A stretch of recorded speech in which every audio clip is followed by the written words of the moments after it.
les gars, j'espère que vous allez bien. On se retrouve dans l'épisode 2 sur le don d'ovocytes et je vous reprends maintenant. On est fin janvier et je viens à l'instant d'avoir un appel de l'hôpital qui gère le don d'ovocytes pour me donner un rendez-vous avec la psychologue, donc le rendez-vous qu'on attendait à la fin de l'épisode 1. Là, les rendez-vous que j'ai eu à l'hôpital, c'était il y a environ 2 semaines. Je pense que je vais commencer à arrêter de vous donner les dates puisque Emma m'a dit qu'on ne pouvait pas divulguer forcément les dates puisque c'est des informations qui peuvent permettre de connaître potentiellement un donneur quand tu reçois ce genre de don. Donc bref, je vais parler un petit peu plus vaguement maintenant en termes de dates. Mais du coup, j'ai eu rendez-vous à l'hôpital il y a environ 2 semaines. Donc là, on vient de me rappeler pour me proposer le rendez-vous psy en visio pour demain. Elle me dit, je vous prends un petit peu de cours, mais est-ce que demain 9h ça vous va? Je dis demain 9h non, puisque j'ai d'autres rendez-vous qui se mettent entre temps. Mais du coup, j'ai rendez-vous demain à 15h. Elle m'a déjà envoyé le lien et tout. J'ai tout reçu par mail et par message, donc c'est top. Votre téléconsultation à 15h. Franchement, je sais pas du tout à quoi m'attendre. Je sais pas si ça va être un truc de psy, genre comme quand moi je fais ma thérapie chez le psy, ou si ça va être juste quelqu'un qui va me poser des questions de pourquoi je fais le don d'ovocytes. Donc écoutez, on verra bien. Je vous ferai l'update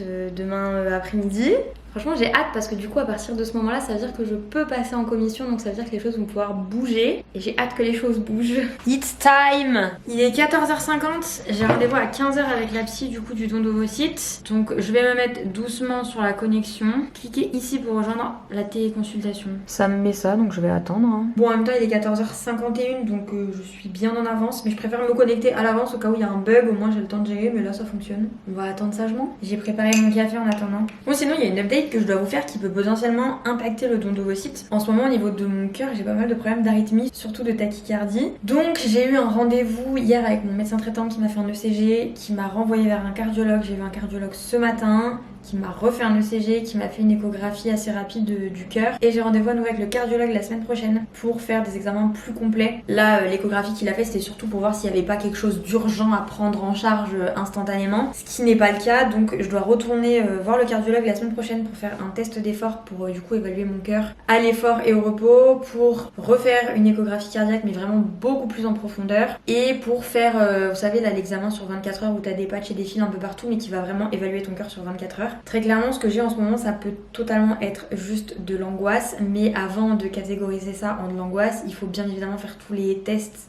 cardiaque pour être sûr qu'il n'y a pas quelque chose de physique. J'ai pas envie qu'il y ait quelque chose de physique, on n'a jamais envie qu'il se passe un truc au niveau de ton cœur, mais je suis obligée de vérifier. S'il y a de l'angoisse, bon bah ça sera de l'angoisse. S'il y a autre chose, ça peut très clairement impacter le don d'ovocytes, puisqu'il faut être en bonne santé pour faire ton don d'ovocytes. Donc pour l'instant, je pense que je vais rien dire étant donné que les examens ils sont en cours, ça sert à rien de mettre le dossier en stand-by le temps qu'on n'en sait pas plus. La semaine prochaine, j'en saurai plus déjà au niveau de mes examens. Donc si vraiment il y a quelque chose d'important, je le notifierai aux hôpitaux de Lyon qui gèrent le don, mais c'est potentiellement quelque chose qui peut mettre en stand-by le don quoi. Enfin même avant de penser au don, ça peut me mettre ma vie à moi en stand-by, donc bon je vais faire attention, je fais les examens et tout, puis on verra bien. Est-ce que ça vous convient qu'on fasse ça par téléphone? Ouais, pas de soucis. J'ai 24 ans, je vais sur mes 25 cette année là. Et ce projet-là, vous l'aviez depuis combien de temps? Je l'ai plus ou moins depuis mes 18 ans, sauf que à mes 18 ans je me sentais pas prête, enfin je savais que ça tournait dans ma tête mais je me sentais pas de faire toutes les démarches, le traitement etc.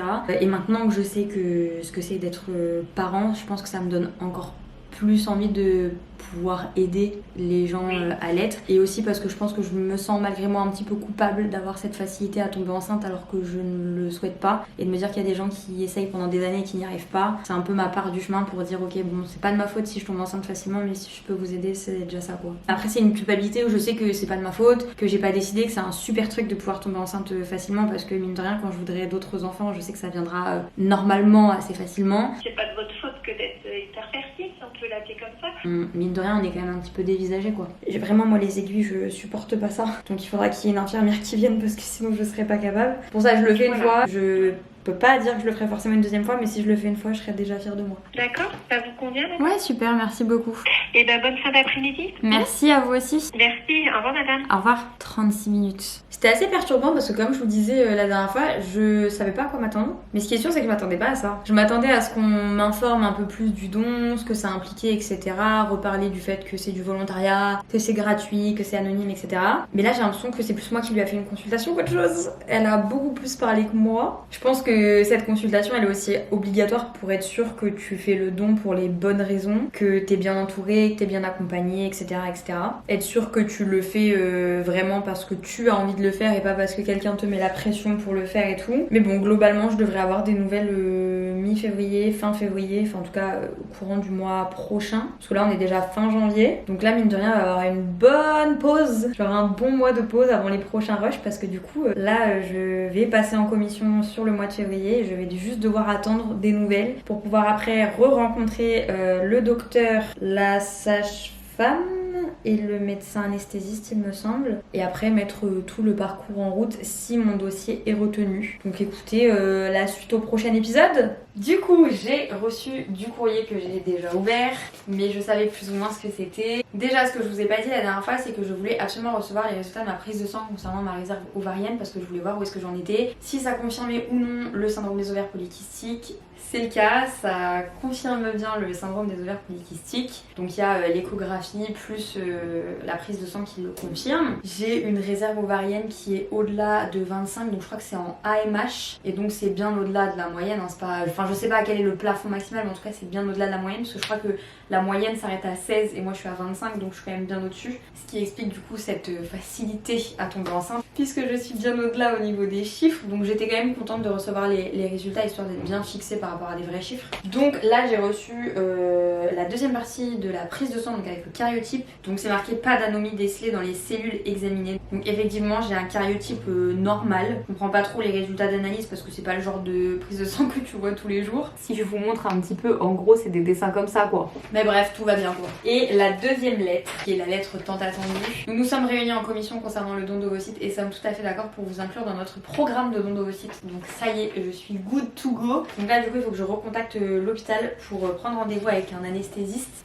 Parce que je compte bien le faire en anesthésie générale par rapport au retour que j'ai eu dans mes DM concernant le don d'ovocytes. Ils disent qu'il faut prendre rendez-vous avec du coup le docteur, la sage-femme et un médecin anesthésiste. Donc je vais les contacter demain dans la journée pour enclencher le truc. Parce qu'une fois que tous les rendez-vous seront pris, du coup je pourrais commencer la pilule contraceptive pendant 3 semaines et après entamer la petite douzaine de jours de traitement. Donc voilà, c'est cool, ça avance. J'ai eu des nouvelles avant ce que je pensais parce qu'à la base je pensais vraiment avoir des nouvelles pas avant début mars et là on est quand même fin février donc c'est cool, je suis contente. Donc voilà, la suite au prochain épisode, mais là je vais les contacter du coup demain dans la journée pour prendre tous ces rendez-vous quoi. Je suis contente, je suis assez effrayée à l'idée de commencer le traitement parce que mine de rien ça va rester aussi des piqûres et je ne suis pas très à l'aise avec ça. Mais je suis contente de faire ce don là et ce parcours là. Donc j'ai hâte. Et j'ai peur en même temps, mais je pense que c'est de la bonne peur. On se prend dans un autre contexte là, dis donc. Je vais vous mettre là comme ça, vous aurez plus de luminosité. J'ai pas réussi à les avoir au téléphone, c'est impossible. J'ai essayé de les appeler plusieurs fois ce matin pour prendre les rendez-vous parce que du coup je dois prendre rendez-vous avec sage-femme, anesthésiste et un docteur. Zéro moyen de les avoir au téléphone. À chaque fois ça tombe sur la messagerie mais ça permet pas de laisser un appel, mais en fait t'arrives pas à les joindre du tout et tout, donc j'ai fini par leur envoyer un mail. Et ça y est, j'ai les dates de tous les rendez-vous, donc là je suis en train de m'organiser parce que du coup je ne pourrais pas récupérer Elio. Du coup tous les rendez-vous sont le même jour, j'ai des dossiers à remplir pour l'anesthésiste, pour tout ce qui est arbre généalogique, je ne sais quoi. Donc là ça tombe très bien, il y a ma mère et son petit frère qui sont à la maison, donc très clairement je vais me servir d'eux pour remplir le côté génétique avec eux. Il faut aussi, de ce que j'ai compris, que j'envoie un dossier à l'assurance maladie pour être prise en charge à 100% sur tous les examens qui vont être à faire pendant le traitement et puis pour tous les médicaments, etc. Donc ça y est, ça s'accélère un petit peu. Là, je suis en train de m'organiser parce que du coup, tous les rendez-vous seront sur la même journée. Sauf que j'ai un rendez-vous à 9h qui fait que je ne pourrais pas poser Elio à l'école le matin parce que sinon je vais pas m'en sortir. Évidemment, le périscolaire est complet seulement ce jeudi matin-là. Je viens de demander à ma voisine qui me répond qu'elle, elle commence à 6h du matin, donc elle ne peut pas m'aider non plus. Donc il va falloir que je trouve une solution parce que je sais pas comment je vais pouvoir amener Elio à l'école à 8h20 grand max et être à 9h à la HFME. Je sais pas comment je vais m'en sortir. Je vais pas pouvoir demander à Emma parce qu'elle aura bien d'autres choses à faire que s'occuper d'Elio et de le déposer à l'école. Le parrain d'Elio sera en vacances, mes parents bossent, enfin je sais pas trop comment je vais m'en sortir pour être à l'heure et poser mon fils à l'école. Je sais pas, il va falloir que je trouve une solution pour ça. Je l'ai inscrit d'ores et déjà à la cantine pour le midi parce que mon dernier rendez-vous c'est à 11h, donc le temps que je rentre à la maison c'est mort aussi. Mais bon, la cantine c'est pas très grave, c'est juste là il faut que je trouve une solution pour le matin. Et puis voilà, je vais aller remplir tout le dossier génétique et la prise en charge par la sécu. Je suis contente que ça avance. C'est ce que je me disais hier, en fait, je suis très contente que ça avance, mais en même temps j'ai peur. Mais c'est de la bonne peur. Mais, genre j'ai pas la boule au ventre ou quoi, hein. Mais je me dis, ouah, ça va ressembler à quoi? Est-ce que ça va faire mal? Est-ce que je vais bien le vivre? Et je sais que moi, mon corps, il a du mal à tolérer les hormones. Que ce soit les hormones de mon cycle naturel, que ce soit des hormones d'une pilule du lendemain ou d'une contraception ou même les hormones de grossesse, mon corps, il kiffe pas de ouf. Donc j'appréhende pas, mais j'ai hâte comme j'ai peur, quoi. Là, c'est le moment un petit peu compliqué. J'ai à peu près 600 000 tonnes de papier à remplir pour le prochain rendez-vous. Quand je vous dis 600 000 tonnes, en vrai, c'est réel. J'ai dû remplir tout plein de papiers concernant la généalogie de ma famille. Heureusement, mes parents m'ont pris le relais parce que moi, il y a plein d'informations que je n'avais pas. Là, il y a tout plein de papiers concernant mes données identifiantes et non identifiantes, donc que ce soit le physique, qu'est-ce que je fais dans la vie, quel âge j'ai au moment du don, etc. etc. Et j'ai ces papiers-là à envoyer à la Sécu concernant ma prise en charge du traitement que je vais faire, que je n'ai toujours pas envoyé alors que j'ai rendez-vous dans 2 jours, donc je ne suis pas très au point. Mais ils sont remplis. Le consentement au don des gamètes, donc au don d'ovocytes, mon consentement à la communication de ces données-là, et là c'est le moment hyper bizarre où je dois me poser avec un stylo et une feuille pour écrire une lettre aux futurs enfants ou aux futurs enfants qui naîtront de ce don. Si jamais ils cherchent des informations ou quoi, on peut leur laisser une lettre en leur expliquant les motivations du don, pourquoi on fait ça, pourquoi on a eu envie de faire ça, peut-être un historique de vie, des expériences passées qui expliqueraient ces motivations-là et tout. C'est hyper bizarre parce que c'est un coup, je remplis tout ça, j'écris tout ça et ça servira jamais. Ça se trouve, il n'y a aucun enfant qui naîtra de ce don. Ça se trouve, il y en a 6. Mais il y a aussi la possibilité que l'enfant ou les enfants possibles à naître de ce don ne demandent jamais les informations concernant la donneuse. Mais c'est très bizarre de devoir se poser pour écrire une lettre à des enfants qui vont potentiellement naître, mais on n'est pas sûr. Et en plus, de toute façon, on ne saura jamais. Genre, c'est comme si je devais me dévoiler à quelqu'un que je ne connais pas et que je ne connaîtrai probablement jamais. C'est très bizarre. Je sais pas trop ce que je vais écrire encore. La dernière question des papiers, c'est préciser votre motivation, texte libre rédigé par les soins du donneur. Donc c'est le moment d'écrire. Je pense que je vais parler naturellement du fait que moi j'ai connu plusieurs grossesses surprises, que c'est un peu ma part du chemin pour les gens qui connaissent l'infertilité quand moi je connais l'hyperfertilité. Je pense que je vais aussi parler potentiellement des IVG, que je vais aussi parler de mon fils parce que c'est aussi le fait qu'Elio me fasse connaître le bonheur d'être parent qui me donne envie d'aider les gens à connaître ça. Je sais pas du tout si j'écris d'abord sur mon téléphone ou si j'y fais en impro là. Purée, c'est dur!